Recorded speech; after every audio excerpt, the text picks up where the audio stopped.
Previous class तक जो भी है थोड़ा बहुत मैंने बताया कि किस तरीके से हम स्टैटिक पैरामीटर्स को किसी भी कुंडली के अंदर वेरीफाई करते हैं। तो इनिशियली मैंने स्टेप्स में बताने की कोशिश की है। और बेसिकली एस्ट्रोलॉजी यदि हमें सीखनी है तो सबसे पहली बात तो यह है कि एस्ट्रोलॉजी कोई सिखा नहीं सकता। एस्ट्रोलॉजी के लिए हमें अपने आप को भी उसके अंदर डालना पड़ेगा।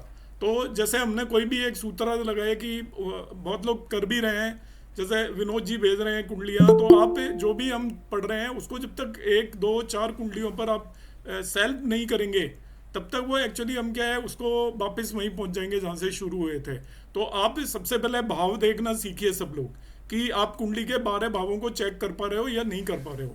इसके बाद आप प्लेनेट की कंडीशन देखना सीखिए। ये दो चीज़ बहुत कंपलसरी है। हम डिविजनल चार्ट पे बाद में जाते हैं, पहले हम D1 चार्ट को देखना आता है या नहीं आता है। तो D1 चार्ट में देखने में दो मोस्ट इंपॉर्टेंट कंपोनेंट है। आपको भाव चेक करना आना चाहिए, और जिसके मैंने आपको क्लियर कट चेकलिस्ट बनाई है और वो चीज़ें बताई हैं, और उस पर भाव हमें वेरीफाई करना है। भाव देखने के बाद भावेश, किसी भी प्लेनेट की कंडीशन देखिए, भावेश और कुछ नहीं है, वो एक प्लेनेट है आपकी कुंडली का। तो प्लेनेट को देखना सीखिए कि वो उसकी कुंडली के अंदर कंडीशन कैसी है। ये दो दो मोस्ट इंपॉर्टेंट पार्ट हैं जो हमने 6 स्टैटिक पैरामीटर किए थे। डिविजनल चार्ट में भी जब हम पहुंचेंगे तो यही चीज़ें देखनी है। मैंने वहाँ पे भी एक चेकलिस्ट प्रोवाइड करने की कोशिश की है। अब लगेगा ऐसे कि चेकलिस्ट में 10 पॉइंट दे दिए, देखने में कुछ टाइम लगेगा, नहीं लगेगा। आप 10 कुंडलियों पर जो मैंने बताया उसे लगा लीजिए, ओनली 10 कुंडलीज में। इसके बाद आपको वो सारी चीज़ें याद हो जाएंगी और वो सब फ्यू सेकंड्स का काम होगा। एक भाव को देखने में आपको 5 सेकंड भी नहीं लगेंगे, एक भावेश को देखने में आपको 5 सेकंड भी नहीं लगेंगे, डिविजनल चार्ट को देखने में आपको 1 मिनट 2 मिनट से ज़्यादा नहीं लगेगा। D9 चार्ट को जल्दी से हम देख पाएंगे, क्योंकि आप क्या है कि हम पूरी कुंडली का एनालिसिस हमें नहीं करना पड़ता। हमें एनालिसिस करना पड़ता है एक प्रश्न का। चाहे अपने बच्चों के भी देख रहे हो तो आप क्या एनालाइज करते हो कि इसका प्रोफेशन कैसा होगा, इसकी मैरिज कैसे होगी, इसकी मैरिड लाइफ कैसे जाएगी। इन प्रश्नों का हम जवाब ढूंढते हैं। तो आपने क्या करना है, उस पर्टिकुलर भाव को देखना है। सो आपको जैसे मैंने बताया उस तरीके से आप स्टेप्स को फॉलो करिए। It will not take more than 5 minutes. बताने में इतना टाइम लगता है मगर उसको करने में 5 मिनट भी नहीं लगेंगे। अब जो मैं आज बताने वाला हूँ वो आज इसका सबसे इम्पोर्टेंट पार्ट है एस्ट्रोलॉजी का, यदि देखा जाए तो। और सबसे इम्पोर्टेंट का मतलब, मैं यदि पूरी एस्ट्रोलॉजी को दो भाग में डिवाइड कर दूं तो 50% वेटेज मैं इसी को दूंगा जो हम आज बताऊंगा मैं आपको, हल्का सही। क्योंकि दशा एनालिसिस की हमारी क्लास होंगी और वो काफ़ी ज़्यादा क्लासेस होंगी। कुंडली एनालिसिस का भी मैंने 6 क्लास का शुरू किया था, तो आज हमारी 11th क्लास है, तो उतना जल्दी कोई भी चीज़ खत्म होती नहीं है। ऐसे ही दशा का लंबा जाने वाला है, क्योंकि उसमें अंडरस्टैंडिंग भी चाहिए और लर्निंग भी चाहिए। क्योंकि दशाओं को हमें लर्न भी करना पड़ता है, उसके अंदर कंसेप्ट बहुत सारी ऐसी चीज़ें हैं जिनका लॉजिक नहीं है बहुत ग्रेट। ऐसा कह दिया गया है कि ये प्लेनेट इस भाव के अंदर अच्छे रिजल्ट देता है, उसका कोई बहुत बेटर लॉजिक ना तो पाराशर जी ने दिया है, ना बाद में जितने भी आपके क्लासिक्स हैं उसके अंदर दिया है। वो केवल श्लोक के वाइज ये दे दिया गया है कि ये ऐसा ऐसा होता है। अब जो होता है एस्ट्रोलॉजी के लिए, हमारे एक गुरुजी थे, उनका एक सूत्र था जो मैं आपको बता देता हूँ। जब टाइमिंग ऑफ मैरिज में भी वो आ रही थी, वो कहता है एस्ट्रोलॉजी में आप ये मत पूछिए क्यों, एस्ट्रोलॉजी में ये देखिए यूं ही होगा, जो लिखा है वैसा ही होगा। यदि आप उसके रीजन में जाएंगे तो आप एस्ट्रोलॉजी नहीं कर सकते पूरी तरीके से। दो तरीके के कंसेप्ट है, एक बेसिक कंसेप्ट है जैसे हम लघु पाराशरी आपको समझाएंगे, उसमें आप पूछ सकते हो क्यों, उसका रीजन है हर एक चीज का। क्योंकि हम लॉर्डशिप डिफाइन कर रहे हैं, हम नियम बता रहे हैं, ये मेलिफिक है ये बेनिफिक है। अब मेलिफिक बेनिफिक का संबंध है, ये हमने क्लियर कट बताया है, तो वहां पे आप क्यों का आंसर ढूंढ सकते हो। मगर जो उठा के दे दिए गए 3 6 11 के अंदर मेलिफिक आपको अच्छे रिजल्ट देते हैं। अब उसका लॉजिक हम जो भी लगाएं, पर वो उन्हें क्लासिक्स में उन्होंने कोई लॉजिक नहीं दिया है कि वो क्यों खराब रिजल्ट देते हैं अच्छे रिजल्ट देते हैं। तो उन चीज़ों को हमें ध्यान रखना पड़ेगा आउट ऑफ कंटेक्स्ट, मतलब अलग से उन सभी कॉम्बिनेशंस को याद रखना पड़ेगा। तो मैं आज दशाओं का यहाँ पर जो मेरे कुंडली एनालिसिस कोर्स का जो हिस्सा है वो मैं आपको आज बताऊंगा। बाकी दशाओं का जैसे मैंने आपको बताया है, दशा, इनमें सभी चीज़ जो कंपोनेंट मैंने बताए हैं वो उन पर पूरी आप दो दो तीन तीन महीने पढ़ाई कर सकते हो, इतना सभी में मटेरियल अवेलेबल है। लाइक मैंने भावेश की बात की थी लास्ट क्लास में, तो भावेश बहुत डिटेल में है आपका किसी भी प्लेनेट के बारे में। अभी हम केवल उसकी स्थिति की बात कर रहे हैं यहाँ पर, मगर प्लेनेट के आपको सभी सिग्निफिकेशंस पता होने चाहिए। फिर हमें एक कॉमन एनालिसिस करना पड़ता है, हमें करना पड़ता है वो, कि यदि केतु के साथ मंगल बैठा हुआ है तो उसके सिग्निफिकेशंस किस तरीके से बदलेंगे, वो आपको कोई सिखा नहीं सकता। आपको खुद अपना इंटरप्रिटेशन करना पड़ेगा कि मंगल इस नेचर का ग्रह है, उसके साथ केतु आया वो इस नेचर का ग्रह है, इस नेचर की दो चीजें मिली तो वो एंड में आपको क्या देने वाली है। या जुपिटर आकर बैठ गया किसी के साथ, तो जुपिटर इस तरीके से किसी भी प्लेनेट को इन्फ्लुएंस करता है। ये हमें अपने कॉमन सेंस से लगाना पड़ेगा। युति वगैरह जितनी भी होती है उसमें आपको कोई रूल कोई बता ही नहीं सकता, ना आप उन्हें लर्न कर सकते। बने हुए हैं थोड़े बहुत रूल, तो उन्हें लर्न नहीं कर सकते। उसका तरीका यह होता है, आप सबसे पहला काम ये करें, अभी तक जैसे मैंने बताया है, कि आप कोई भी कुंडली पिक कर लें। सीखने का एस्ट्रोलॉजी यही एक तरीका है। उसमें जो चीजें मैंने बताई हैं उन्हें आप लगाएं। सबसे पहले 12 भावों को चेक करें, कुंडली की स्ट्रेंथ देखें, हाँ भाई ये कुंडली वीक है या स्ट्रोंग है। आपको इतना पता चल गया तो आप उसके बारे में 40% वैसे ही जान गए कि जिस बंदे की कुंडली स्ट्रोंग होगी उसके अंदर योग नहीं भी बन रहे हैं, कमजोर योग हैं, तभी भी वो उसकी जिंदगी सक्सेसफुल होनी है, कोई रोक नहीं सकता उसको। उसके जो आप जिन मेलिफिक योग बोलते हैं वो भी बेनिफिक रिजल्ट देंगे। कुंडली की स्ट्रेंथ में इतनी ताकत होती है। दूसरा हम ये देखें कि किसी भी प्लेनेट को देखना है, मैं ये आज की दशा का ही पार्ट है इसलिए मैं इनिशियली सारी चीज़ें बोल रहा हूँ। आपको प्लेनेट की स्थिति वहाँ पर जो भी है उसकी स्थिति को जानना बहुत जरूरी है, क्योंकि दशाओं में सबसे इंपॉर्टेंट रोल होता है। बाकी चीज़ें तो अलग हैं, मगर प्लेनेट कैसा है आपकी कुंडली के अंदर, उसके बेसिस पर आपको दशाओं के रिजल्ट मिलेंगे। दशाएं तब तक आपका रिजल्ट नहीं दे सकती जब तक प्लेनेट के अंदर कोई ताकत नहीं है, उसकी स्थिति बेटर नहीं है। तब तक आपकी चाहे वो अच्छे प्लेनेट की भी दशा हो, वो आपकी कुंडली के लिए बेनिफिक है, तभी भी वो आपको मेलिफिक रिजल्ट ही देगा। यदि वो ताकतवर नहीं है तो दशा प्लेनेट का ताकतवर होना जरूरी है। अब मैं इनिशियली आपको थोड़ा सा एक प्रेजेंटेशन दूंगा दशा से रिलेटेड। तो मैंने क्लासेस को इस तरीके से थोड़ा वो बाइफरकेट किया हुआ है कि आज हम दशाओं पे जितना थोड़ा बहुत मटेरियल है वो बात करेंगे। दशा पूरी मैं पढ़ा नहीं रहा हूँ, मैं केवल कुंडली एनालिसिस के लिए दशाओं में आपको किन चीज़ों का ध्यान रखना है इस बारे में बात करूँगा केवल, क्योंकि दशा अपना आप में पढ़ना एक बहुत बड़ा ही टॉपिक है। शुरू में मैंने आपको लॉर्डशिप वगैरह एक्सप्लेन करने की कोशिश भी की थी और वो आप लोगों में काफ़ी लोगों ने उस पर काम भी किया है, तो लॉर्डशिप आपको समझ में आ चुकी होगी काफ़ी हद तक। तो डायनेमिक पैरामीटर के दो पैरामीटर हैं, एक दशा है और ट्रांजिट है। तो ये ज़्यादा टाइम टेकिंग नहीं है जो मैंने बताना है। यहाँ पर क्या है देखिए, दशा इंटरप्रिटेशन कैसे करते हैं।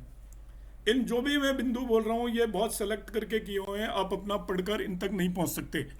पढ़ोगे तो आपको दशा का जो एनालिसिस है वो क्वाइट कॉम्प्लिकेटेड है और एंड में आप उसमें उससे हट जाओगे। आप बहुत ज़्यादा टाइम दे रहे हो तो ही समझ में आएगा। तो यहाँ पर मैंने इसको पिन पॉइंट किया हुआ है, आज की क्लास को आप नोट कर लें, बड़ी काम आने वाली है। हाउ विल बी, पहला है दशा interpretation. How will be dasha, to analyze dasha decide following 2 factors.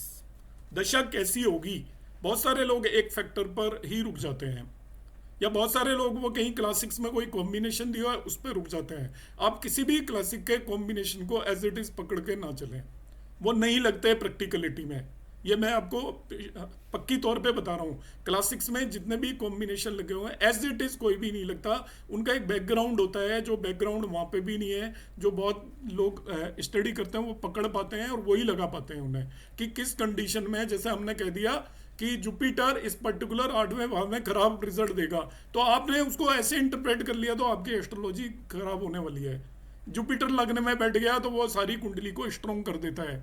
Jupiter लग्न में बैठ गया सारी कुंडली को स्ट्रॉन्ग कर देता है। 100 में से 90 एस्ट्रोलॉजर्स ये बात कहेंगे, मगर ये पूरी तरह से सत्य नहीं है, ये पार्शियली करेक्ट है। उसकी दूसरी कंडीशंस जो हैं वो उन्हीं क्लासिक्स में लेटर ऑन दी हुई हैं, जिन्हें हमें ध्यान रखना होता है कि आपकी लग्न लॉर्ड भी स्ट्रॉन्ग होना चाहिए, तभी जुपिटर ऐसा करेगा। यदि लग्न लॉर्ड स्ट्रॉन्ग नहीं है और वो लग्न का मित्र नहीं है जुपिटर, तो वो वैसा नहीं कर पाएगा। मतलब वो बेटर होगा मगर ये नहीं कर पाएगा कि वो 10 लाख दोषों को पूरा कर दे कुंडली के। ऐसा कहते हैं कि लग्न में बैठा हुआ जुपिटर 10 लाख दोषों को हटा देता है, लग्न में बैठा हुआ शुक्र 10,000 दोषों को खत्म कर देता है, लग्न में बैठा हुआ बुध 1,000 दोषों को खत्म कर देता है कुंडली के। ये बेनिफिक प्लेनेट है, मगर उसकी दूसरी कंडीशन वहाँ नहीं मैंशनड है, वो लेटर ऑन मैंशनड है, दूसरे ऋषियों ने लिखी है कि उसमें कंडीशन ये होती है कि आपकी लग्न लॉर्ड स्ट्रॉन्ग होनी चाहिए, वो लग्न स्ट्रॉन्ग होनी चाहिए, और साथ ही साथ आपका वो लग्न का मित्र होना चाहिए लग्न लॉर्ड का, तभी ऐसा कर पाएगा। खैर यहाँ पे आ जाते हैं हम, हाउ विल बी दशा।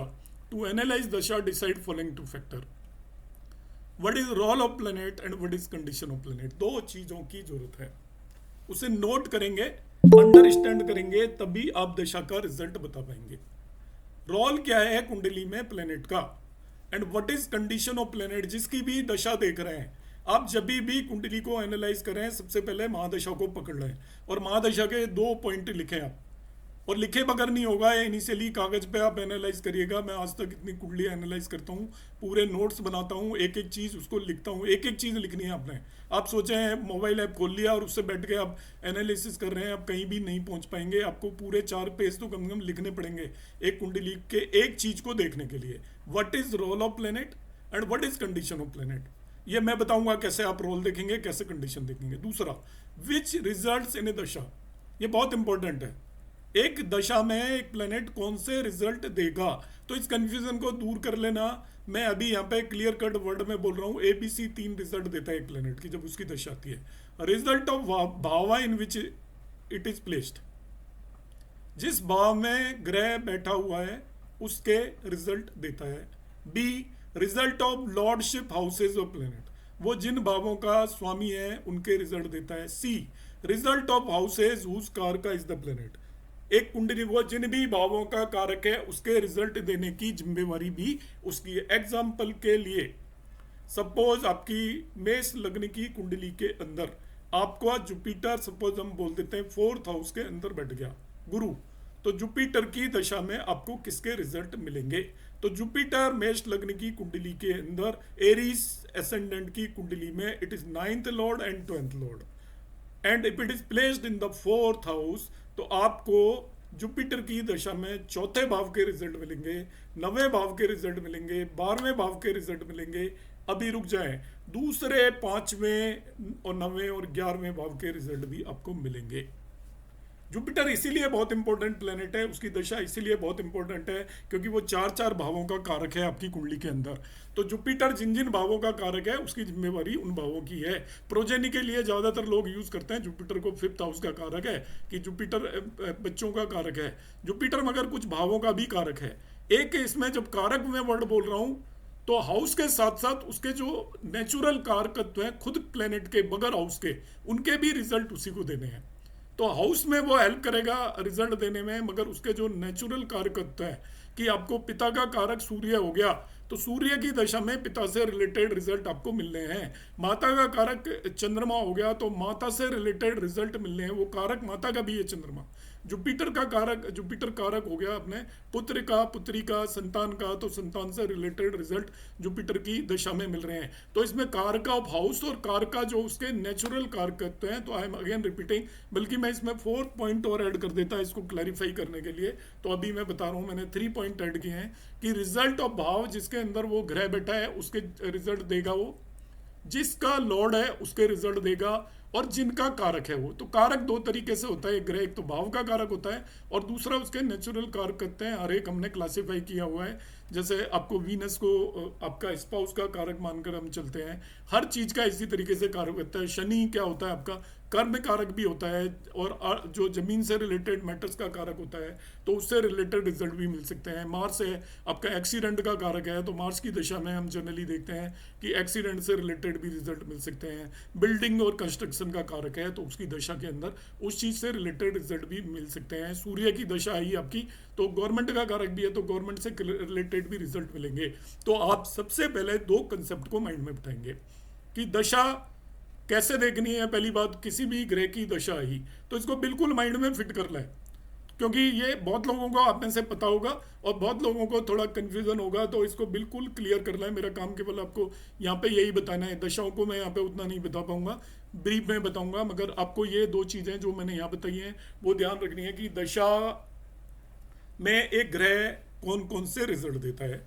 तो इट इज़ वेरी सिंपल, जहाँ बैठा है, जिन जिन भावों का स्वामी है और जिस चीज का कारक है उनके रिजल्ट देगा। भावों का भी कारक होता है, और नेचुरल कारक तो भावों का उतना प्रीडोमिनेटली नहीं देता है, मगर असिस्ट करता है, मगर जो नेचुरल उसके कारक हैं उनके भी रिजल्ट देगा। उसकी दशा में वो काम भी इक्वली होंगे, जैसे कि उसका लॉर्ड काम करता है वैसे ही कारक काम करता है। जैसे शुक्र की दशा में विदाउट डाउट हम मैरिज करा देते हैं, जुपिटर की दशा में विदाउट डाउट प्रोजेनी से रिलेटेड संतान हो जाती है। इस तरीके से हम मानकर चलेंगे। अब दशा इंटरप्रिटेशन में कोई भी प्लेनेट की दशा कैसी जाएगी, तो वो डिपेंड करेगी दो फैक्टर्स पे। एक तो उसका रोल क्या है कुंडली के अंदर, और दूसरा उसकी स्थिति कैसी है। तो ये स्थिति वाले को ज्यादातर लोग बुला देते हैं। वो क्या करेंगे, दशा में नाइन्थ लॉर्ड पकड़ लिया और बस नाइन्थ लॉर्ड पे फोकस हो गया। अब नाइन्थ लॉर्ड अच्छे के अलावा खराब भी रिजल्ट वही देता है, ये ध्यान रखना। पंचमेश है तो पंचमेश का मतलब ये नहीं हो गया कि वो त्रिकोण का लॉर्ड हो गया, उसको हम नेचुरल वो फंक्शनल बेनिफिक बोल रहे हैं। तो फंक्शनल बेनिफिक आपको बेनिफिक रिजल्ट देगा, इस बात की कोई गारंटी नहीं है। आप जब तक उसकी कंडीशन को नहीं देखेंगे आपने कोई रिजल्ट प्रेडिक्ट नहीं करना है। तो इसको माइंड में क्लियर कर लीजिए, क्योंकि हम जो कंसेप्ट पढ़ेंगे वो हम केवल इतना पढ़ेंगे कि ये प्लेनेट फंक्शनल बेनिफिक है या मेलिफिक है। अब मैं आपको रिजल्ट की बात कर रहा हूँ, मैंने पहले कभी एक बार भी नहीं बात की, और जनरली मैं अवॉइड करता था कि मैं बताऊंगा आपको कि हम क्या करते हैं, उसकी फंक्शनैलिटी केवल देख लेते हैं। Functionality is important, very important, मगर उसके रिजल्ट केवल फंक्शनैलिटी पे डिपेंड नहीं करते। जिसे हम नेचुरल बेनिफिक बोल रहे हैं, इस बात की गारंटी नहीं है वो बेनिफिक रिजल्ट देगा। जिसे हम नेचुरल मेलिफिक फंक्शनल मेलिफिक बोल रहे हैं, इस बात की गारंटी नहीं है वो मेलिफिक रिजल्ट देगा। वो आपकी जिंदगी बदल सकता है। फंक्शनल मेलिफिक कोई भी प्लेनेट चाहे फंक्शनल मेलिफिक हो या बेनिफिक हो, वो आपको अच्छे और बुरे दोनों तरीके के रिजल्ट दे सकता है। अब डिपेंड, क्योंकि उसके रिजल्ट उसकी एक्चुअली कंडीशन पर डिपेंड करते हैं। मतलब उसने देने कैसे हैं ये तो उसकी वो बताएगी कि वो फंक्शनल बेनिफिक है या मेलिफिक है, मगर उसके रिजल्ट आपको कैसे मिलेंगे ये वो बताएगा जो उसकी कंडीशन है ग्रह उसकी कुंडली के अंदर। यदि एक स्ट्रॉन्ग ग्रह है, इन जनरल ये रूल है कि वो अच्छे ही रिजल्ट देता है। देखिए अब दिमाग में समझिए, सिक्स्थ लॉर्ड है, sixth Lord without any doubt के मेलिफिक प्लेनेट है। सूर्य हो गया पाइसेस लगने की कुंडली में सिक्स्थ लॉर्ड। यदि उसकी कंडीशन अच्छी है, वो उस पर्सन को गवर्नमेंट जॉब दिलवा देगा। सिक्स्थ लॉर्ड होके गवर्नमेंट जॉब दिलवा देगा, उसका डेट हटा देगा, उसका जो भी शत्रु है उन पर विजय दिला देगा, उसको वो कोर्ट से केस विक्ट्री करवा देगा, उसकी कंपटीशन में वो सक्सेस दिलवा देगा। आईएएस ऑफिसर भी बनवा सकता है, आईआईटी में भी सिलेक्शन करवा सकता है। पर आप यदि कहें कि मगर वो वीक है, सिक्स्थ लॉर्ड वीक है, इसको अंडरस्टैंड करने की कोशिश करना, तब वो इससे उल्टा करवा देगा ये सारे काम। कंपटीशन में होते होते भी नहीं होगा, डेट बढ़ जाएगी, आप डिस्प्यूट में फंस जाएंगे, आप बीमारियों में फंस जाएंगे। तो जिस सिक्स भाव के लॉर्ड की जिम्मेवारी, सिक्स भाव के सिग्निफिकेशन जब हम लिखते हैं तो सिग्निफिकेशंस में नेगेटिव सिग्निफिकेशन वर्ड नहीं लिखते। छठा भाव डिजीज का है, डिस्प्यूट का है। मैं सिक्स हाउस लेके आपको एक्सप्लेन कर रहा हूँ। डिस्प्यूट का है, डिजीज का है सिक्स हाउस, एंड आपका इसी तरीके से कंपटीशन का है, डिसिप्लिन का भी होता है सिक्स्थ हाउस आपका, और डेट का भी होता है। तो अब आप इसमें क्या कंसीडर करके चलेंगे कि ये इसके नेगेटिव भी सिक्स हाउस के लॉर्ड की जिम्मेवारी है और पॉजिटिव भी सिक्स हाउस के लॉर्ड की जिम्मेवारी है। नेगेटिव सिग्निफिकेशन भी जो प्लेनेट यहाँ पर बैठा हुआ है वो देगा, और पॉजिटिव सिग्निफिकेशन भी प्लेनेट यहाँ पर बैठा हुआ है। सिक्स लॉर्ड ने डेट भी आपको दिलवा सकता है और डेट आपको हटवा भी सकता है। वो सिक्स लॉर्ड आपको कंपटीशन में सक्सेस भी दिलवाएगा और कंपटीशन से हरवा भी सकता है। सिक्स लॉर्ड आपको कहीं पे भी जाओगे कोर्ट वगैरह में तो विक्ट्री भी दिलवा सकता है, और सिक्स लॉर्ड हटवा सकता है। तो ये कंडीशन ऑफ प्लेनेट बहुत इंपॉर्टेंट है। सिक्स लॉर्ड यदि इंपॉर्टेंट आपका स्ट्रॉन्ग है कुंडली में तो पॉजिटिव रिजल्ट देगा। तो मैं इस सूत्र को एक्सप्लेन करने में मैंने इतना टाइम लगाया जिससे आपके दिमाग में बैठे। दो चीजें होती हैं, एक the role of the planet कुंडली में आपको देखना है, and what is condition of planet. ये मैं के.एन. राव सर का आपको सूत्र यहाँ पर बता रहा हूँ। बहुत अच्छे से वो इसको एक्सप्लेन करते थे कि आप दशा जब देख रहे हो तो बहुत अंदर नहीं घुसना, आप फंस जाएंगे, निकल नहीं पाएंगे। तो सबसे आसान तरीका है, आप कुंडली में रोल देखिए उस ग्रह का क्या क्या है और उसकी कंडीशन कैसी है। अब इसमें देखिए क्या है, to decide role pin point following 7 factors. मैंने 7 फैक्टर यहाँ पे लिख दिए हैं। कि एक प्लेनेट का रोल हम किस तरीके से डिसाइड करेंगे। आपकी कुंडली में कोई भी ग्रह है उसका कैसे रोल होगा, इसे आप लगाना, और अपने में आपको एक ही कुंडली से आप एनालिसिस सीख सकते हो। अपनी कुंडली में आपकी में 9 ग्रह बैठे हुए हैं, सबका रोल आप लिख लो। क्या देखना है आपको, lordship of a planet in the कुंडली। सबसे पहले रोल में आपको ये देखना है कि किन किन भावों का स्वामी है, ये नोट कर लिया आपने। नंबर 2 पे नोट करना है प्लेसमेंट ऑफ प्लेनेट।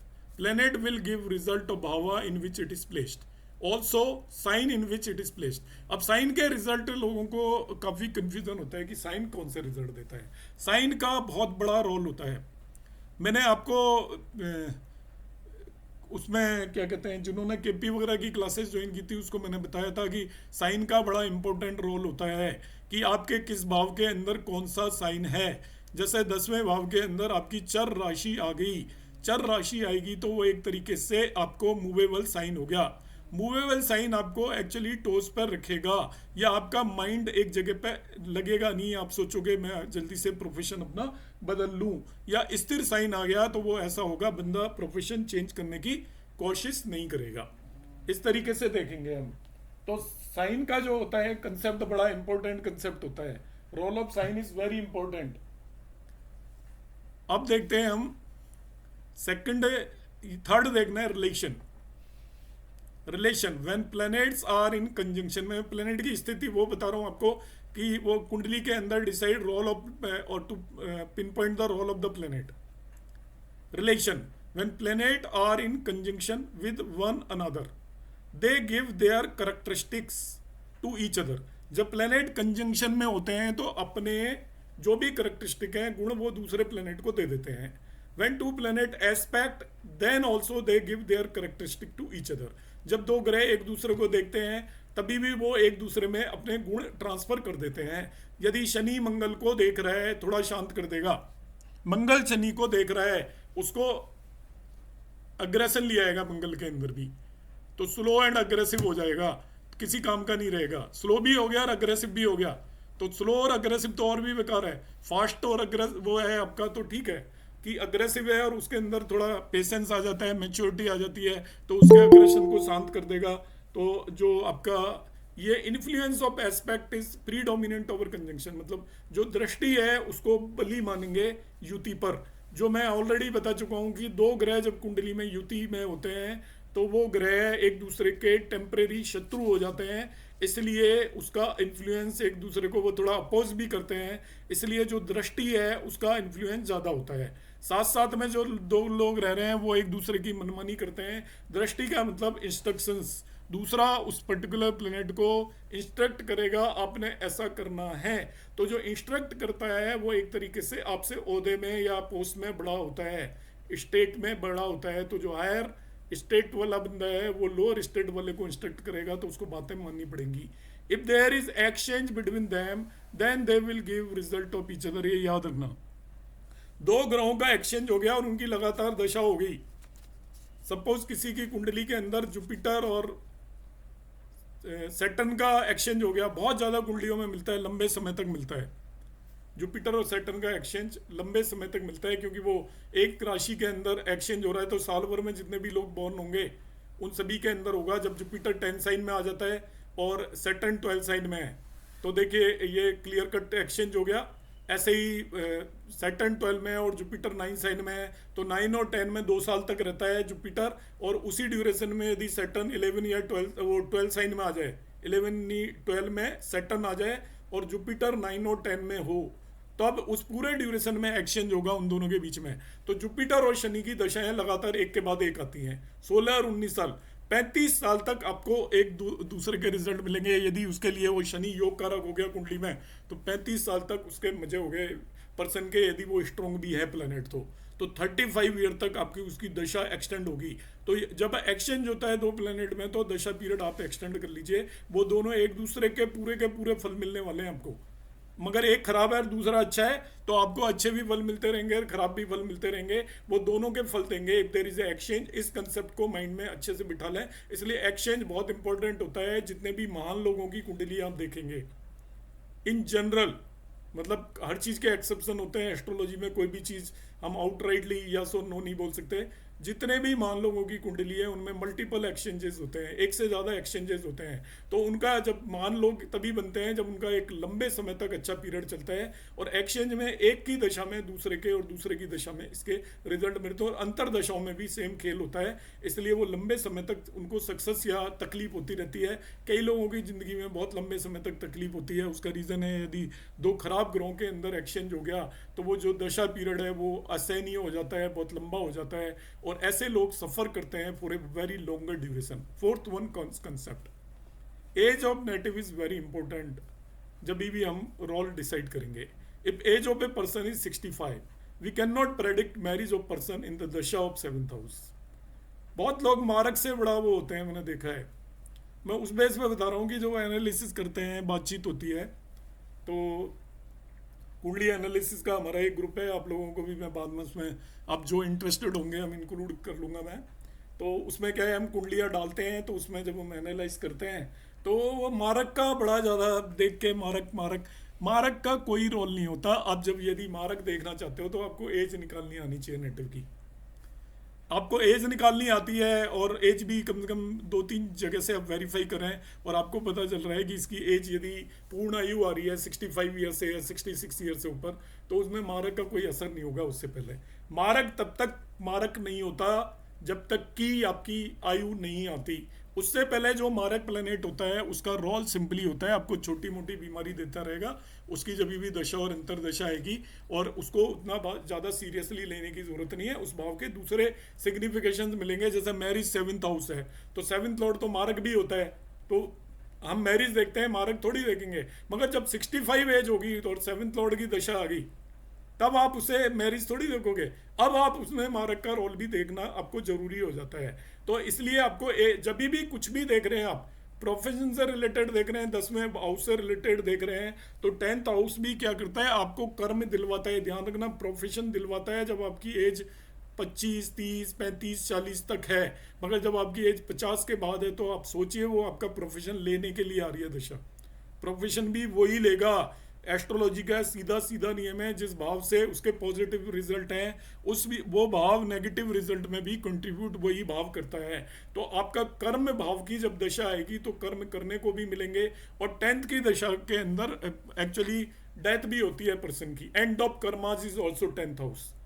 कर्म का एंड होता है, death is actually end of karmas. तो 10वें भाव को भी हम देखते हैं जब भी हम उसमें।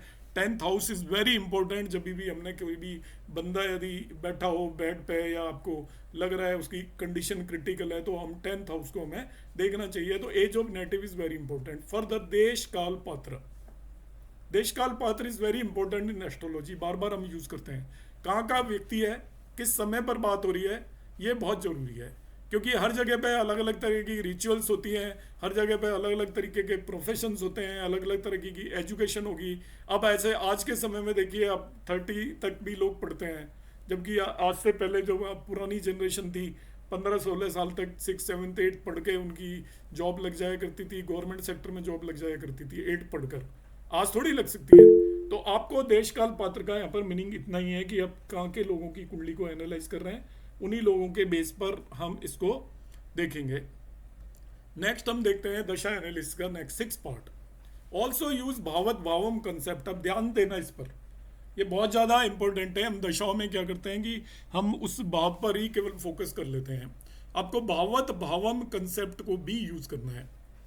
जैसे दशा 5th हाउस की आ गई, इसको समझना, भावत भावम is very important. It is house of education for the native, romance, children, mainly इन चीज़ों का हाउस है फॉर द नेटिव।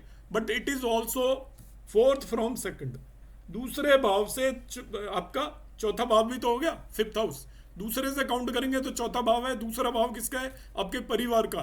और 4th हाउस किसका होता है, सुख भाव। तो आपके परिवार की हैप्पीनेस को भी ये बताएगा। आपके 5th लॉर्ड की दशा में आपकी फैमिली भी हैप्पी होगी, ये आप मानेंगे।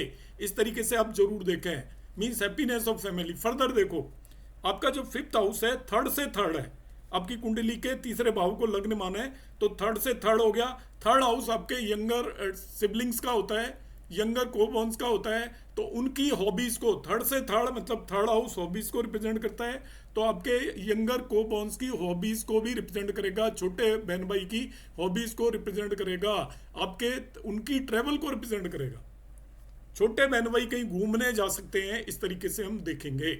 ये फोर्थ हाउस से सेकंड हाउस है, देखो फोर्थ हाउस से सेकंड हाउस, फोर्थ कौन है, मदर, और उसका सेकंड हाउस है, तो वो मदर्स फैमिली को इंडिकेट करेगा, मदर्स वेल्थ को इंडिकेट करेगा, mother's family's wealth, mother family's food को इंडिकेट, मदर के फूड को भी इंडिकेट करेगा, मदर की स्पीच को भी इंडिकेट करेगा, क्योंकि मदर से, मदर को आप लग्न मान लीजिए फोर्थ हाउस को, तो फोर्थ से आपका सेकंड हो गया फिफ्थ हाउस। तो आप हर एक केस में ये काम करना कभी ना भूलें। कुंडली एनालिसिस का ये सबसे बड़ा इंपॉर्टेंट पार्ट होता है, क्योंकि ज़्यादातर लोग स्टक कर जाते हैं, जैसे ही वो पूछेगा ना कि मेरे भाई के साथ क्या होगा, ये बताओ मेरे पिता के साथ क्या होगा इस दशा के अंदर, तो वो उसको एकदम से वो करना भूल जाते हैं। आपने क्या करना है, मैं फिर से बता रहा हूँ आपसे, इन चीज़ों को आप नोट कर सकते हैं कि आपसे यदि कोई कुंडली के अंदर पूछता है, बहुत लोग पूछते हैं कि पर्टिकुलर इस दशा में कहीं मेरे पेरेंट्स से तो मेरी लड़ाई नहीं हो जाएगी, पेरेंट्स से सेपरेशन तो नहीं हो जाएगा। अब आप क्या करेंगे, वो जो भी जिस भाव की दशा चल रही है उस भाव को आप लग्न बनाकर देखें, उस भाव को लग्न बना लें, और लग्न बनाकर अब अलग अलग भावों पर उसका इन्फ्लुएंस देखें, क्या क्या इन्फ्लुएंस पड़ने वाला है। जिस भी प्लेनेट की दशा चल रही होती है उस प्लेनेट को लग्न बनाकर देखना बहुत इंपॉर्टेंट है। ये भी एक केन राव सर का ही कंसेप्ट है, बाकी सब लोग इसे यूज करते हैं कि मैं भावत भावम सिद्धांत का कंसेप्ट ये होता है कि जो जिस भाव से जो चीज़ देखी जाती है उससे उतने ही भाव गिनने पर जो भी भाव आता है उससे भी सेम चीज़ देखते हैं। मगर यहाँ पर हम ये बता रहे हैं कि आपको सपोज किसी भी भाव को दशा चल रही है फिफ्थ हाउस की, तो फिफ्थ हाउस को आप अलग अलग हाउसों से भी देखो। आपको मदर के बारे में देखना है तो देखिए मदर के हाउस से फिफ्थ हाउस कौन सा हाउस पड़ता है, ये देखना इंपॉर्टेंट है, और उसके बेस पर हम इसमें प्रेडिक्शन देंगे। आपको फादर के बारे में देखना है तो हम देखेंगे कि जो फादर के हाउस है वो फिफ्थ हाउस नाइन्थ पड़ता है, देखिए वो त्रिकोण पड़ेगा, फादर को हम नाइन्थ हाउस से लेके चलते हैं। साउथ इंडिया साइड में जैसे ही जाएंगे तो टेंथ हाउस से लेते हैं, और ये दिल्ली साइड में उसको नाइन्थ हाउस से लेते हैं। तो पांचवें भाव की दशा है तो फादर का नाइन्थ हाउस हो गया, तो फादर से फादर ग्रैंड फादर को भी आप देख सकते हो कि आपके पांचवें भाव की दशा में आपके ग्रैंड फादर से रिलेटेड इवेंट हो सकता है। इस तरीके से आप प्रेडिक्ट करोगे, या आपके फादर हायर एजुकेशन कर सकते हैं। आप में से कई लोग होंगे अपने बच्चों की, हो सकता है आप हायर एजुकेशन कर रहे हैं, तो आपके जो बच्चों की फिफ्थ हाउस की दशा में आप भी हायर एजुकेशन कर सकते हैं, क्योंकि फादर से नाइन्थ हाउस हो गया। In this way we have to interpret. Seventh point है आपका analyze kundli by taking dasha planet as lagna and analyze kundli, जो मैं पहले ही बता चुका हूं कि दशा प्लेनेट को भी लग्न लेकर एनालाइज करना है। तो ये पर्टिकुलर हमें चीज़ों को ध्यान रखना है बेसिकली। अब आता है सेकंड पार्ट है इसमें, कंडीशन ऑफ प्लेनेट। आपको कंडीशन देखनी है जो मैं ऑलरेडी बता चुका हूँ, जो मैंने आपको एक भावेश को किस तरीके से हम एनालाइज करते हैं उस पर हमारी पूरी एक क्लास थी, उसके अंदर मैंने बताया था हम उनको किस किस तरीके से देखते हैं। तो मैंने यहाँ पर लिखा हुआ है केवल, check condition of dasha planet similar to condition bhavesh as explained earlier. A planet can give good result only when its condition is good. Otherwise, even योग कारक will not give योग कारक result. मतलब यह है कि आपको यदि किसी भी ग्रह की भावेश की कंडीशन अच्छी है तभी वो अच्छे रिजल्ट देगा, जिस पर मैं अर्लियर बात कर चुका हूँ। तो आप कभी भी लॉर्ड पर ना रुकें, उसकी कंडीशन को ज़्यादा इंपॉर्टेंस दें। लॉर्ड को तो आपने इंपॉर्टेंस देनी है, मगर कंडीशन को इक्वली इम्पोर्टेंट आपको वो देनी है इंपॉर्टेंस। यहाँ पर मैंने जो भावेश बताया था चेक लिस्ट, यहाँ पे प्लेनेट की जो 11 ये चेक लिस्ट थी, इस तरीके से आपको दशा प्लेनेट भी देखना है। आपको प्लेनेट को देखना आना चाहिए। कुंडली एनालिसिस का सबसे इंपॉर्टेंट पार्ट है भाव और प्लेनेट। जो भी हम पढ़ा रहे हैं बस इन्हीं पे बेस्ड है। मैंने दशाओं में भी यही बताया है कि check degree of planet, how close or far it from भाव मध्य, चेक इट्स प्लेसमेंट, कहाँ पे बैठा हुआ है, check its conjunction, check aspect on it, check शुभ ऑब्लिक पाप कर्तरी, चेक इट्स दीप्तादि अवस्था, चेक इट्स वर्गोत्तम कंडीशन, check its गोचरस्थ अवस्था, check whether it is involved in any yoga, check whether its behavior matches with the significations of house, check its position in divisional chart, mainly sign in which it is placed। तो divisional chart में कैसे देखते हैं वो भी मैं बता चुका हूँ प्लेनेट को। तो इन सब चीज़ों को हमें चेक करना है। और इस तरीके से हमें उसकी कंडीशन पता चलेगी। Check list for dasha planet यहाँ पर मैंने फिर बना दिया कि दशा प्लैनेट को आपने क्या क्या और देखना है उसके अलावा। फर्स्ट वन, जिस प्लैनेट की दशा है उसमें क्या क्या देखना है। First one, find lordship of planet if it has dual lordship, दो भावों की जब भी इस पे स्वामित्व है। Then find both along with its functional nature for specific कुंडली। Planet will give result of both the houses. तो मैं पहले ही बता चुका हूँ, आपको ये एक चेकलिस्ट बना लेनी है कि ये चीज़ हमें देखनी है। दशा प्लैनेट में क्या क्या देखना है उसको मैंने अलग से यहाँ पे एक चेकलिस्ट की फॉर्म में आपको बता दिया है। पहला क्या देखना है आपको कि प्लैनेट किन किन भावों का लॉर्ड है और उसकी फंक्शनल नेचर क्या है। तो वो जिन भी भावों का लॉर्ड होता है उनके रिजल्ट देता है, that we have already discussed. अब इसमें एक चीज़ भूल जाते हैं ज़्यादातर केसेस में, कितना ही अच्छा प्लैनेट है, यहाँ पे दशाओं में आपको स्पेसिफिकली देखना है वो सर्प दृष्टिकोण में तो नहीं है। सर्प दृष्टिकोण आपकी कुंडली के अंदर जब भी कोई ग्रह होता है तो वो यदि फंक्शनल बेनिफिक भी है और सर्प दृष्टिकोण के अंदर बैठा हुआ है, कोई भी प्लैनेट फंक्शनल बेनिफिक भी है, सर्प दृष्टिकोण के अंदर बैठा हुआ है। सर्प दृष्टिकोण क्या होता है, मैंने यहाँ पे लिखा हुआ है, वो 10 से 30 डिग्री तक, मतलब वाटर साइन में होता है, ध्यान रखना पहली बात। तो वाटर साइन या जल तत्व की राशि होती है 4, 8, 12, जिसे हम कर्क, वृश्चिक और 12 हो गया आपका मीन, इनमें हो सकता है सर्प दृष्टिकोण में, बाकी कभी भी नहीं हो सकता। तो सर्प दृष्टिकोण में यदि वो 10 से 30 डिग्री है तब सर्प दृष्टिकोण में होता है। कैंसर में 0 से 10 डिग्री है तो कोई दिक्कत नहीं है, मगर 10 से 30 डिग्री है बहुत लोगों की कुंडली में मिलेगा। स्कॉर्पियो 0 से 20 डिग्री है, इन्हें फर्स्ट 2 दृष्टिकोण बोलते हैं, तो मैंने डिग्री लिख दिया यहाँ पर दृष्टिकोण से आपको कंफ्यूजन ना हो। और पाइसेस जो है उसमें 20 से 30 डिग्री तक यदि कोई भी ग्रह है तो वो सर्प दृष्टिकोण में होगा। अब मैंने इसे क्यों पिक किया है, और ये सारा एक्चुअली एक्सपीरियंस के बेस पर, रिसर्च के बेस पे पॉइंट, हालांकि क्लासिक्स में भी मेंशन्ड है, मगर इसकी रिसर्च ये कहती है कि दशा ऑफ प्लैनेट इन सर्प दृष्टिकोण gives trouble related to health and mental tension.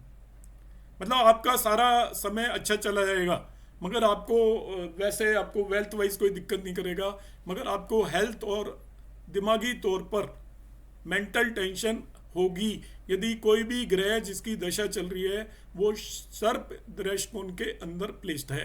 तो बहुत सारे ग्रह होते हैं, सभी की कुंडलियों में 1-2 ग्रह मिल सकते हैं।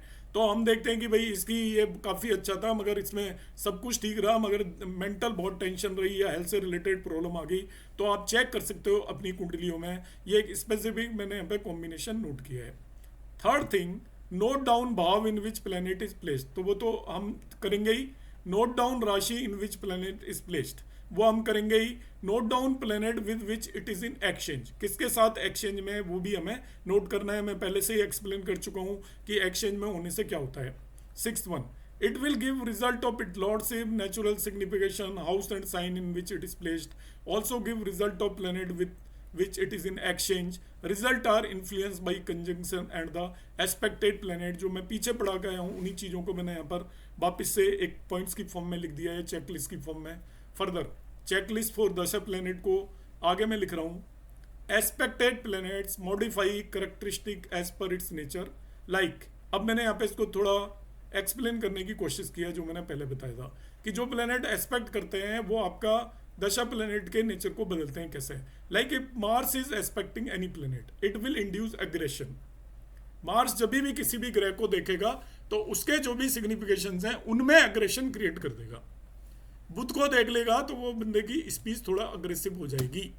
मार्स बुध को देख रहा है, अग्रेसिव हो जाएगी। सैटर्न बुध को देख लेगा तो उसकी स्लो स्पीच हो जाएगी, मतलब वो हो सकता है हकला के जिसे हम बोलते हैं, स्टैमरिंग भी कर सकता है या हेजिटेट करेगा। If Saturn aspect, it will induce slowness. If Jupiter aspect, it will expand the signification and so on. इस तरीके से हमें देखना है कि कौन सा ग्रह देख रहा है, क्योंकि ये बहुत इंपॉर्टेंट हो जाता है।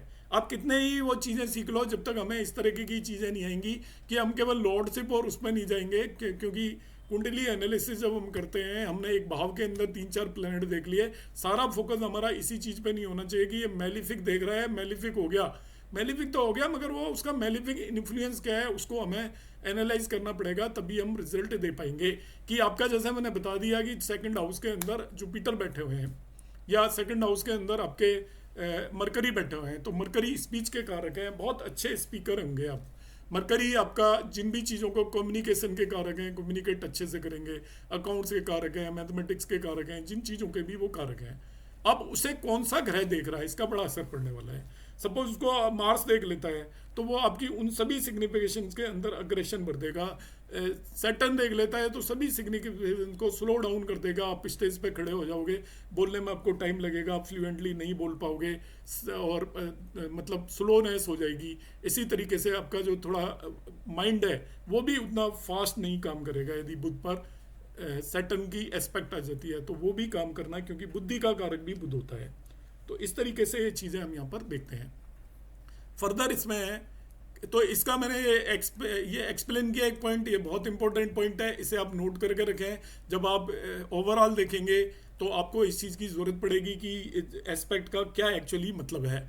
एस्पेक्ट का मीनिंग ये है एक्चुअल में, जो हम देख लेते हैं ना, मेलिफिक इन्फ्लुएंस हो गया या जो भी इन्फ्लुएंस होगा, actually this is the influence of aspect. कि एस्पेक्ट जो प्लेनेट करता है वो करेक्टरिस्टिक को मॉडिफाई करता है एज पर इट्स नेचर। अब मॉडिफिकेशन कैसा होता है, जिसे हम बोलते हैं मेलिफिक, तो वो खराब वे में मॉडिफाई करेगा। बेनिफिक का मतलब वो अच्छे वे में मॉडिफाई करेगा।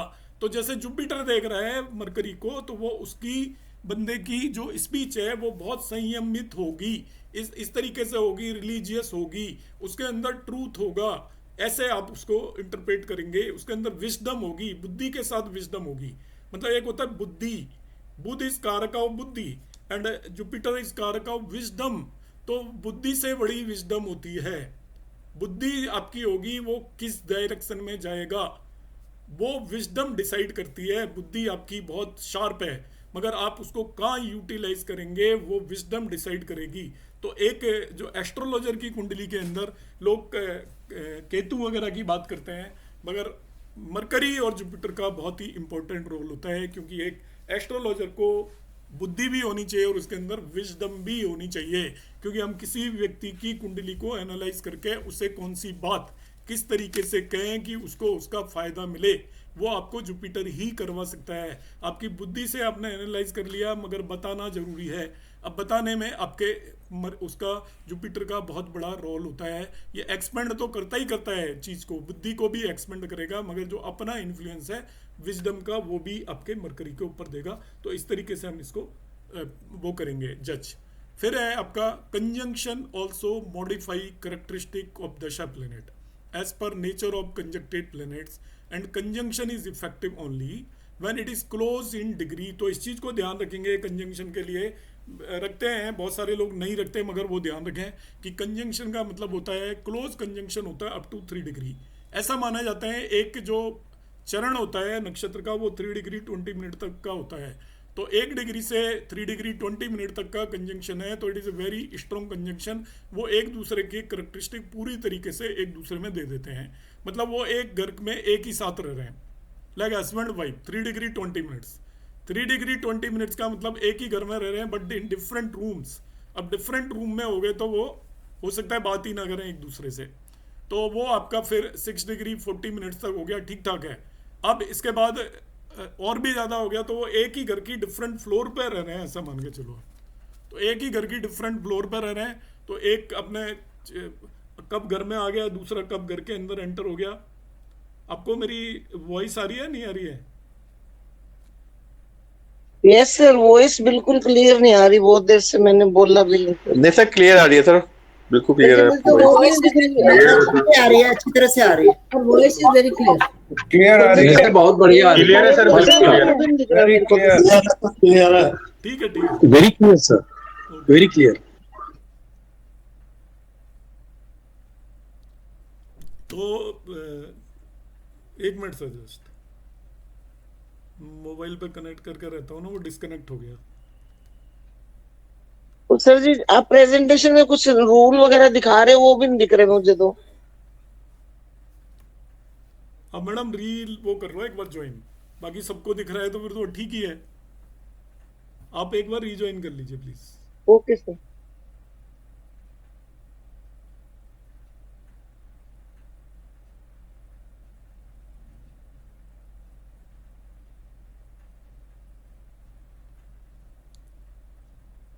एक मिनट रुक जाए प्लीज, मैं अभी एक मिनट।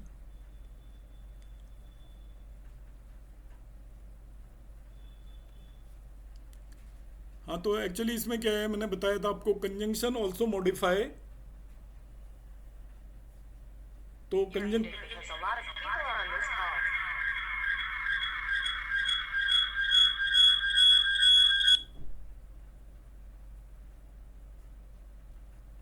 चलो फर्दर है, effect of aspect predominant over conjunction aspecting planet direct aspected planet to follow his instructions, जो मैंने बताया था उसे मैंने यहाँ पे फिर लिख दिया।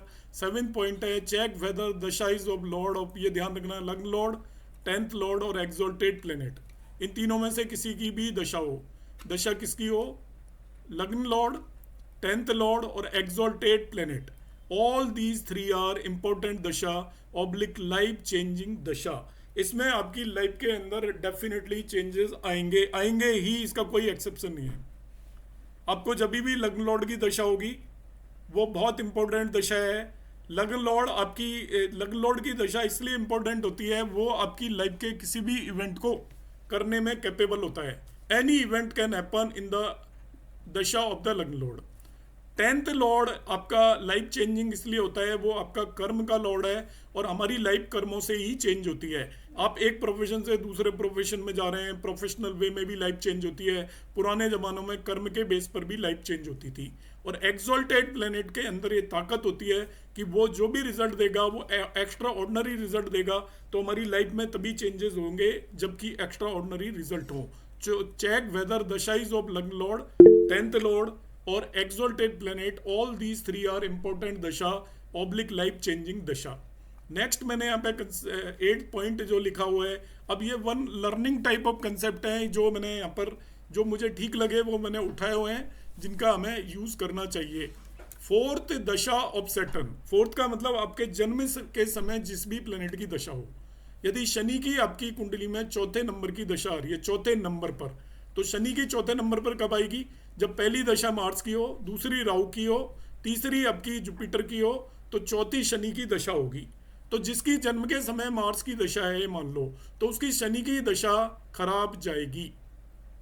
फर्दर 5th दशा ऑफ राहु, तो जिसकी भी 5th दशा राहु की आती हो जन्म के बाद या मार्स की आती हो, तो 5th दशा राहु की या मार्स की आएगी। तो यदि हम देखते हैं जन्म के समय दशा यदि उसकी सूर्य की है, तो पहली दशा सूर्य की होगी, दूसरी दशा जन्म के समय केतु की दशा से यदि मैं शुरू करता हूँ, तो पहली केतु की दशा है, दूसरी उसकी वीनस की होगी, तीसरी उसकी सन की होगी, चौथी उसकी मून की होगी, 5वीं मार्स की होगी। तो जो केतु की दशा में बॉर्न हुआ है, तो समझ लीजिए उसकी मार्स की दशा खराब जाने वाली है।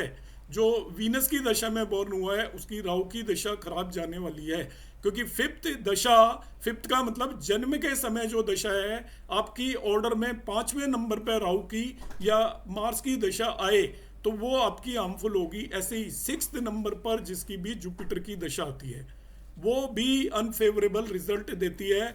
In spite of planet has good lordship, मतलब उसकी लॉर्डशिप भी अच्छी है। आपका वो त्रिकोण का लॉर्ड है, मगर आपको सब तरीके से अच्छा बेहतर नजर आ रहा है, मगर उसका दशा सीक्वेंस जुपिटर की 6ठे नंबर पर दशा आ रही है कुंडली के अंदर। And this is a classical combination, classic से उठाया हुआ है, और इस पर रिसर्च करने के बाद ये कॉम्बिनेशंस हैं जो मैं यहाँ पर ऐड करके आपको बता रहा हूँ।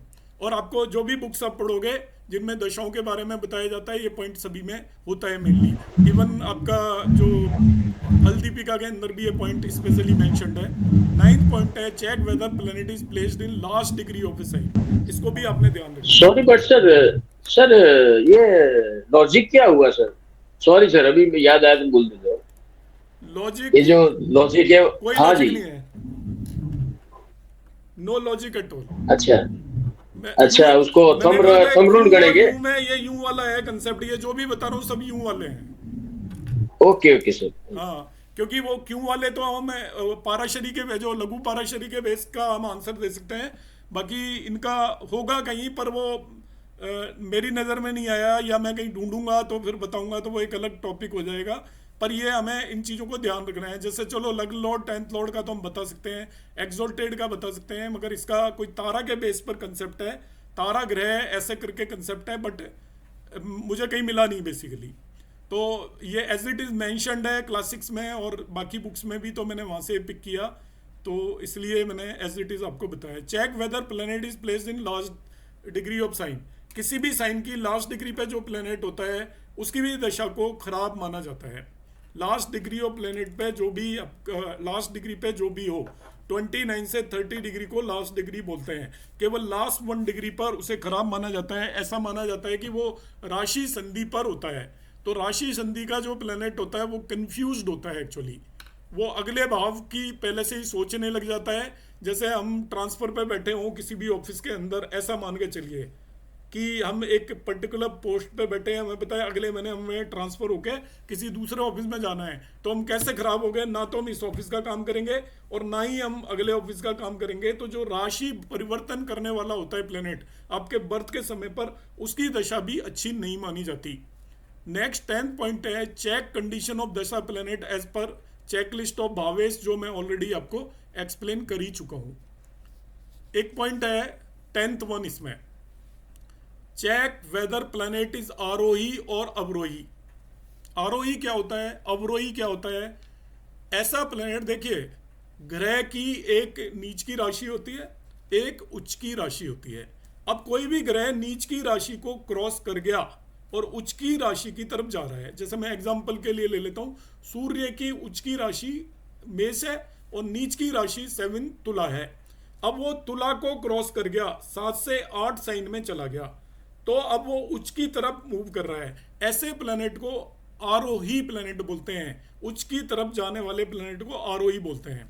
दूसरा, यदि वो उच्च की राशि मेष से निकल गया और टॉरस में चला गया या मिथुन में चला गया और वो अपने नीच की राशि की तरफ मूव करके जा रहा है, मेष के बाद वो टॉरस में जाएगा, टॉरस के बाद वो मिथुन में जाएगा, मिथुन के बाद वो कर्क में जाएगा, फिर सिंह में जाएगा, और ऐसे वो किसकी तरफ मूव कर रहा है, अपनी नीच की राशि की तरफ मूव करता है, उसको अवरोही बोलते हैं। तो जो प्लेनेट अपनी नीच की राशि को क्रॉस करके आगे बढ़ गया हो, सिंपल लैंग्वेज में, तो उच्च की राशि की तरफ जाएगा, और जो प्लेनेट उच्च की राशि को क्रॉस करके आगे बढ़ गया वो नीच की राशि की तरफ बढ़ेगा।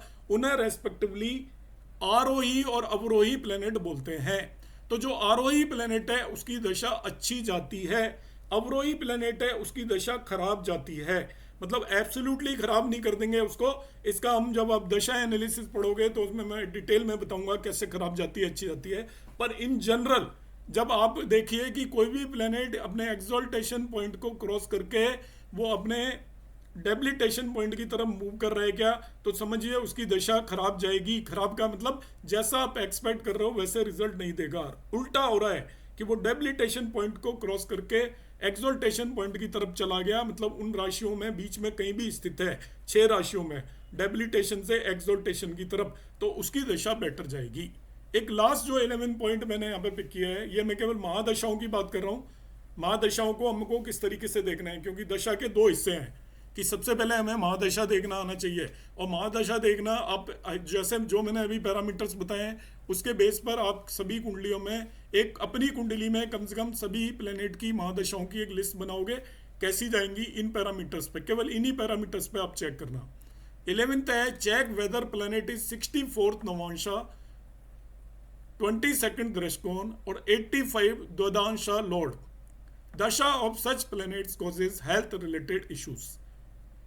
64 नवांशा पता करने का तरीका होता है D9 चार्ट के अंदर चंद्रमा से चौथे हाउस में जो भी चौथा हाउस है उसका लॉर्ड 64th नवांशा लॉर्ड होता है। मैं फिर से रिपीट कर रहा हूँ, हालांकि इसका मैंने वीडियो पीछे एक बार अपलोड किया था। D9 के अंदर चंद्रमा से चौथे भाव का लॉर्ड वो 64th नवांशा लॉर्ड है। 22nd दृष्टिकोण लॉर्ड है D3 चार्ट में 8th हाउस का लॉर्ड, और 85th द्वादशांश लॉर्ड है आपका D12 चार्ट में 8th हाउस का लॉर्ड। यदि इनकी भी दशा है प्लेनेट की, खर प्लेनेट है बेसिकली है, तो वो आपको बाकी सर प्लीज रिपीट कीजिए सर, बहुत जल्दी हो गया, लिख नहीं पाए। इन D9 chart 4th from moon, हाँ सर, 4th फ्रॉम मून का जो भी लॉर्ड है वो 64th नवांशा लॉर्ड है।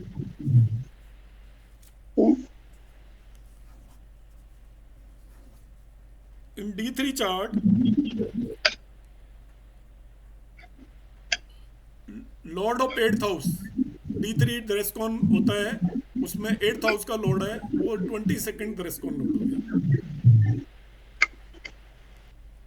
ऐसे D12 चार्ट जैसे पेरेंट्स के लिए देखते हैं, द्वादशांश जो चार्ट होता है उसके अंदर भी 8th हाउस का लॉर्ड है, वो आपका 85th द्वादशांश लॉर्ड होता है। ये एक्चुअली पेरेंट की हेल्थ में भी प्रॉब्लम क्रिएट करता है।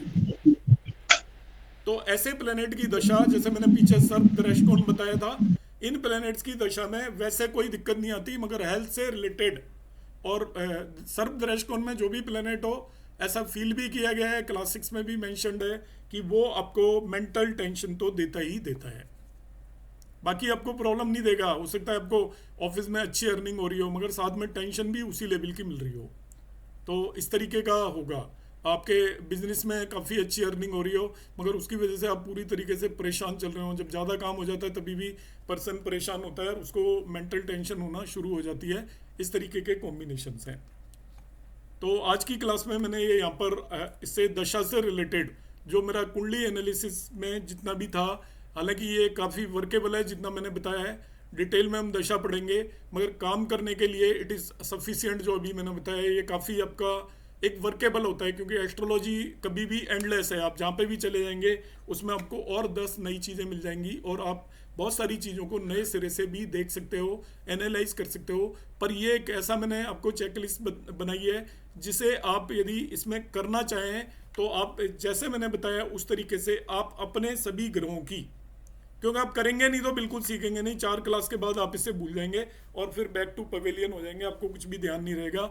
तो आप जो भी चीज़ें मैं बता रहा हूँ उन्हें कम से कम अपनी कुंडली पर लगा लें, उससे ही भी आपको काफ़ी मदद मिल जाएगी। मैंने जो पॉइंट लिखे हुए हैं इन्हें आप लिख लें और बगल में लगा के देखें कि आपके सपोज बुध की दशा आएगी तो उस पर क्या क्या होने वाले हैं, इनमें से कौन सा पैरामीटर उस पर बैठ रहे हैं, कौन से पैरामीटर उस पर नहीं बैठ रहे हैं। यदि मेरी मंगल की दशा आएगी तो उसमें क्या होने वाला है। तो इससे आपको काफ़ी हद तक, मतलब नॉट 100% इट इज़, पर ठीक है, इतना परसेंटेज कोई नहीं करता है एस्ट्रोलॉजर। आपकी कुंडली आप एनालाइज कराएंगे या आप किसी की कुंडली एनालाइज करेंगे तो इतनी चीज़ें भी कोई देखने का कष्ट नहीं करता जो हमने आपको अभी यहाँ पर बताई है। सर ये वाला स्लाइड रहने दीजिए थोड़ा प्लीज। जी यही पेज या नेक्स्ट? सर रिकॉर्डिंग तो दोगे ना, फिर बाद में देख लेंगे। यही वाला सर। हाँ सारा दे देंगे, रिकॉर्डिंग दे देंगे मैडम। सर जी रिकॉर्डिंग डाल देना, मुझे कुछ भी नहीं दिख रहा अभी भी। मैडम रिकॉर्डिंग बोलने की जरूरत ही नहीं, मैं तो रोज ही डालता हूँ। सभी क्लासेस की रिकॉर्डिंग में बगैर के ही डालता हूँ। हटा दिया क्या उसको? एक घूम रही थी दरवाजे पे। घूम रही थी दरवाजे पे। हटा दूं मैडम? हाँ सर ठीक है। ठीक है।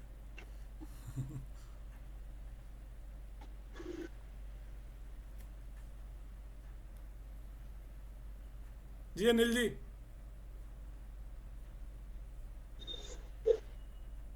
अनिल जी, हेमलता मैम। सर एक चीज पूछनी थी जो नमस्कार सर। हाँ नमस्ते सर। जी नमस्कार मैम। जी सर मैं बोलूं या अनिल जी बोल रहे हैं? आप बोल दो अनिल जी, तो बोलेंगे, कोई बात नहीं। ठीक है सर। सर आपने बोला जो चौथी जन्म दशा से चौथी दशा अगर शनि की आती है तो वो उतनी खराब जाती है, ये लिखा हुआ है वास्तव में कई जगह पे। हाँ। तो सर ये पूरी 19 साल की खराब जाएगी या कुछ ऐसा पीरियड हो जो खराब जाए? मतलब उसको खराब ही मानते हैं। खराब का मतलब ये नहीं होता कि वो दशा आपको पूरा बर्बाद कर देगी, क्योंकि इन जनरल आपकी जो अंतरदशा लॉर्ड है वो भी हेल्प करते हैं दशाओं में, पर इन जनरल वो आपको सपोर्ट नहीं करेगी दशा। अच्छा सर। हाँ। सर दूसरा पॉइंट है जो आपने 64वें और 22वें देशकोण की बात कही, ये हमको शारीरिक कष्ट और मानसिक कष्ट देते हैं। और जो 85 द्वादशांशा है ये पेरेंट्स के स्वास्थ्य के लिए देखते हैं या हम अपने भी स्वास्थ्य के लिए? अपने भी और पेरेंट्स के भी। अच्छा सर ठीक है सर, थैंक यू। जी राजपाल जी। नमस्कार सर। जी नमस्कार जी। सर आपने युति के बारे में बताया, जो क्लोज युति है 2 डिग्री तक 3 डिग्री तक, तो उसी के एस्पेक्ट में मैं पूछ रहा हूँ, अगर ग्रह आमने सामने बैठे हैं 17 के इसमें, माना के 2 भाव में ग्रह बैठा है, एक 8 भाव में बैठा है, एक 29 डिग्री पे है और दूसरा 2 डिग्री पे है, तो उनकी दृष्टि कैसे रहेगी? मतलब कि आप देखिए बिल्कुल 180 डिग्री फॉलो करेगा या फिर भी फॉलो, मतलब किस तरह से रहेगा उसका? एक 2 डिग्री पे बैठा है और एक 29 डिग्री पे बैठा है। नहीं वो फिर देखो 229 डिग्री का तो आपका एक तरीके का एस्पेक्ट खत्म हो गया। नहीं तो वो दूसरे भाव में एस्पेक्ट करेगा या फिर या नहीं, तीसरे में दूसरे करेगा? भाव से तो एस्पेक्ट होगा ही नहीं। वैसे एस्पेक्ट कभी भी भाव चलित से नहीं देखते, आपका D1 चार्ट से ही देखते नहीं, हैं। मैं भाव चरित की बात नहीं कर रहा सर, नॉर्मली कर रहा हूँ। एक ग्रह जब माना टेक इट 25 डिग्री और दूसरा ग्रह 5 डिग्री पे बैठा हुआ है, तो वो इफेक्ट किस तरह का आएगा? मतलब कि वो कमजोर ऐसा इफेक्ट है, होगा या? यदि मेलिफिक प्लेनेट है तो कोई इफेक्ट नहीं होगा, बेनिफिक है तो थोड़ा इफेक्ट होगा। मेलिफिक में 0 इफेक्ट होगा यदि सेपरेशन इतना ज्यादा है तो। मतलब कि इसका फर्क पड़ता है इसके डिग्रीज का भी? मेलिफिक में क्लोज एस्पेक्ट होना चाहिए डिग्रीज का, जैसे कंजंक्शन में है, मगर बेनिफिक के केस में क्लोज नहीं हो तभी भी वो आपको पॉजिटिव इन्फ्लुएंस देगा। बेनिफिक की जो रेंज होती है वो ज्यादा होती है, मेलिफिक की कम होती है। ऐसा हम मान के चलते हैं कि किसी ने आपका भला करना है तो वो दूर से भी कर सकता है, मगर आपको यदि किसी ने किल करना है तो उसको आपके नजदीक आना पड़ेगा। Thank you sir. जी जी जी। विनोद जी।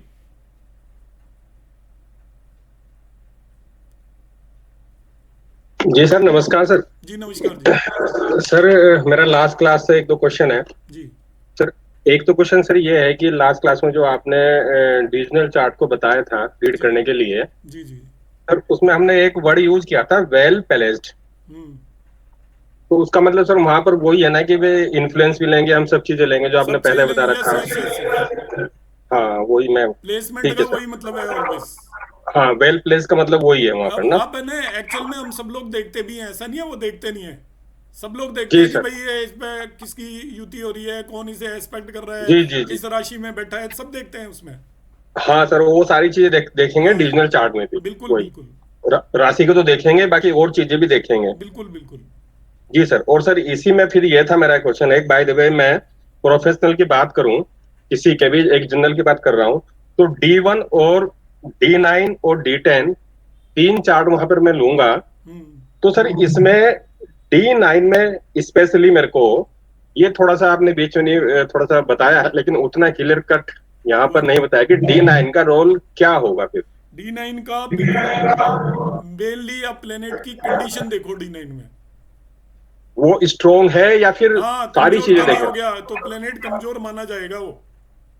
अच्छा, केवल वहां पर ये देखें बस केवल ना? आपका जैसे देखो हम बताते हैं कि एक प्लेनेट D1 में उच्च का है और D9 में वो नीच का हो गया, ठीक है ना, कमजोर हो गया। तो जब उसकी दशा आएगी तो इनिशियली तो बढ़िया रिजल्ट देगा, मगर बाद में उसके रिजल्ट खराब मिलना शुरू हो जाएंगे। अब वो रिजल्ट चाहे D10 भाव के दे रहा है, ठीक है ना, दशमान चार्ट के दे रहा है, मगर वो कमजोर है तो वो D9 में, क्योंकि उसकी पोजीशन रिलेटिवली वीक है, इसलिए उसके रिजल्ट उतने अच्छे आपको नहीं मिलेंगे। मैरिज के केस में तो D9 सब कुछ बताता है, बाकी केसेस में आप प्लेनेट की रिलेटिव हम देखते हैं कि वो उसमें इम्प्रूवमेंट हो रहा है या खराब हो रहा है। वो यदि इम्प्रूव होगा तो दशाएं और ज्यादा बेटर जाएंगी जो आप एक्सपेक्ट कर रहे हो उसके कंपैरिजन में। जी सर, जी सर जी। और सर एक क्वेश्चन था, जब हम किसी भी डिविजनल चार्ट को जब इंडिविजुअली रीड कर रहे हैं उसको जी, तो सर वहां पर आपने बताया था कि अगर लगन लॉर्ड मेलेफिक है, लगन मेलेफिक है और लगन लॉर्ड भी अगर मेलेफिक है तो उसका काम आसानी से हो जाएगा। हाँ बता रहा हूँ, मतलब अगर दोनों, हाँ उसका दोनों मेलेफिक,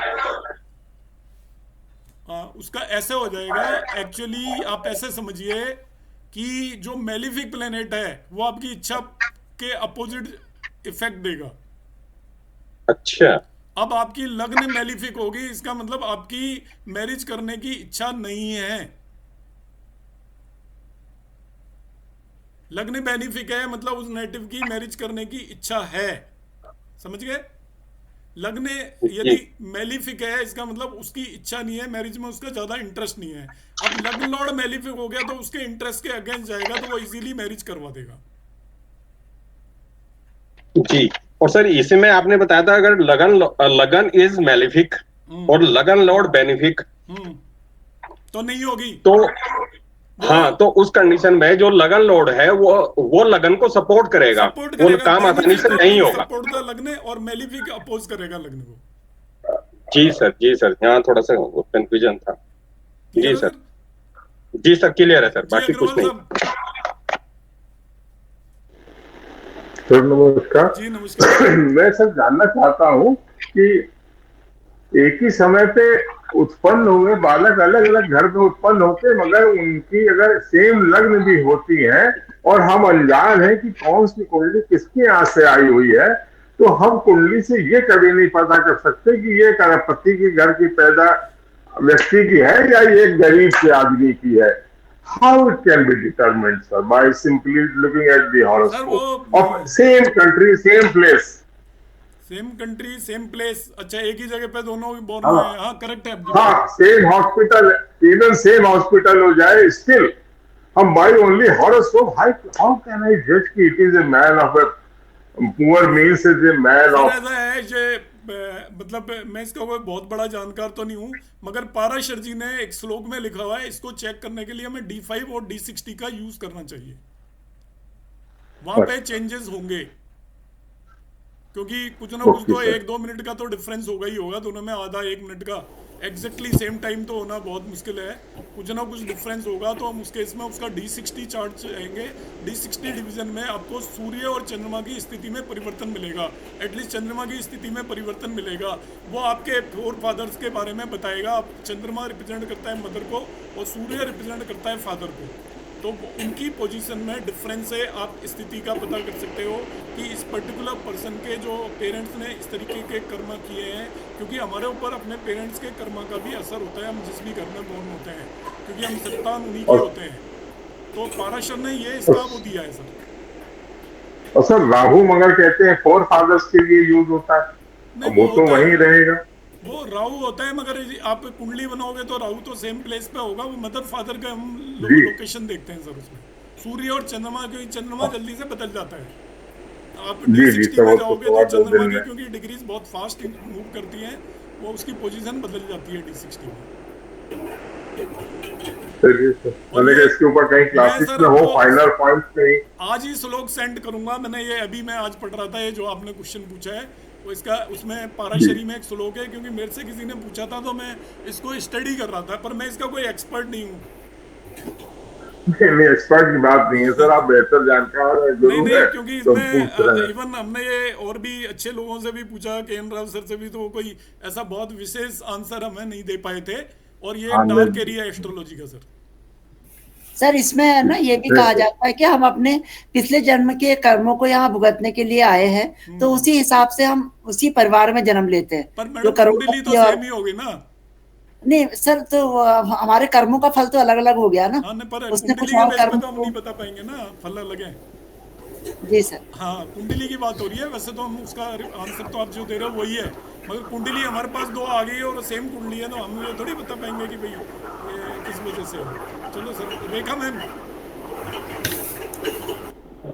जी सर, ये आपने जो सर सर्प दृष्टांत बताया है, ये वाटरी साइन में होगा और ये प्रॉब्लम भी देगा अगर इसकी दशा चलेगी तो। लेकिन सर ये कैंसर में और स्कॉर्पियन में क्या बताया, ये चीज मुझे समझ नहीं आई। डिग्रीज कोई भी ग्रह कैंसर के अंदर 10 से 30 डिग्री में बैठा हुआ है जी, और साइन में जी। आपकी कुंडली में सपोज कैंसर साइन है, उसके अंदर सपोज शुक्र 10 से 30 डिग्री के बीच में कहीं भी है, तो उसे हम सर्प दृष्टिकोण में मान के चलेंगे।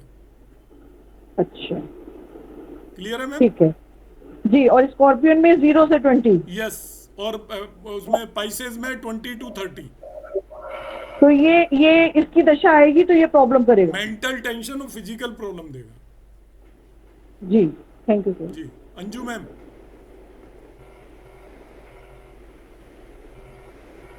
अंजू मैम। नमस्कार सर। जी नमस्कार। सर ये पूछना चाहती थी, जैसे वही सर्पदृष्टान की बात है, जैसे गुरु मान लो सर्पदृष्टान में आ गया जी, स्कॉर्पियो में, तो क्या पूरे के पूरे अपना 16 साल परेशानी में रहेगा इंसान? परेशानी का मतलब ये है कि जब आप ऐसा इंटरप्रेट कर रहे हैं कि जब गुरु में कोई भी मेलिफिक दशाएं होंगी तो आपको परेशानी ज्यादा होगी। गुरु में जब अंतरदशा मेलेफिक की आएगी मतलब तो वो हाँ मेलिफिक है तो परेशानियां ज्यादा होंगी, और इन जनरल वो थोड़ी बहुत इधर उधर की टेंशन आपको दे के रखेगा पूरी दशा में, मतलब हाँ। पूरे 16 साल इंसान कुछ ना कुछ इसी आपको तरह।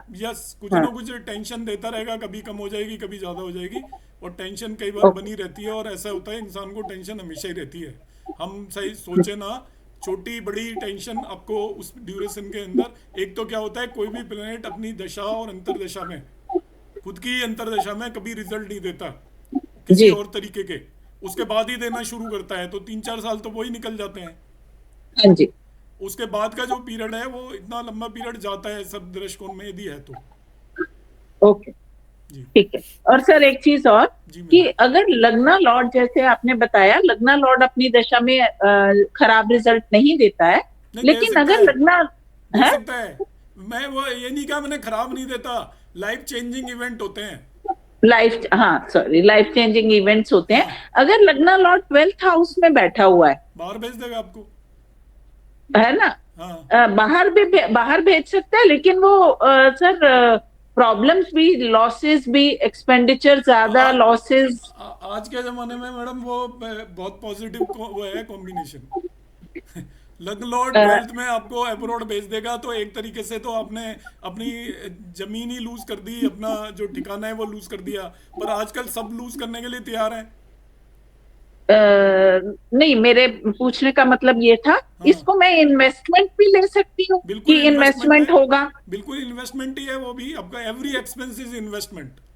एमडी एक्सपेंसेस मींस नहीं, every expense is investment. Okay, हर एक जो भी हम खर्चा करते हैं वो इन्वेस्टमेंट है बेसिकली, दूसरे तरीके से देखा जाए तो। जी, ठीक है। तो मैंने कहा कोई खराब रिजल्ट की अगर हम सोचें कि भाई 12th हाउस में, आपका हॉस्पिटलाइज भी करवा सकता है, बीमार भी करवा सकता है, आपको कन्फाइनमेंट में भी डाल सकता है, जेल भी भिजवा सकता है, वो भी है। हाँ, तो वो प्लेनेट की तो आपको कंडीशन और भी देखनी पड़ेगी ना, उसकी लग्न लॉर्ड की कंडीशन कैसी है। केवल placement is one of the component, बाकी आप देखिए वो किस राशि में है, उस पर किसका इन्फ्लुएंस है, सो ईच एंड एवरीथिंग हमें देखनी पड़ेगी ओवरऑल। जी जी जी, ओके सर, ठीक है sir, thank you. Subhash sir. Sir मेरा सिर्फ 2 टेक्निकल सवाल है। जी सर, जी सर। सर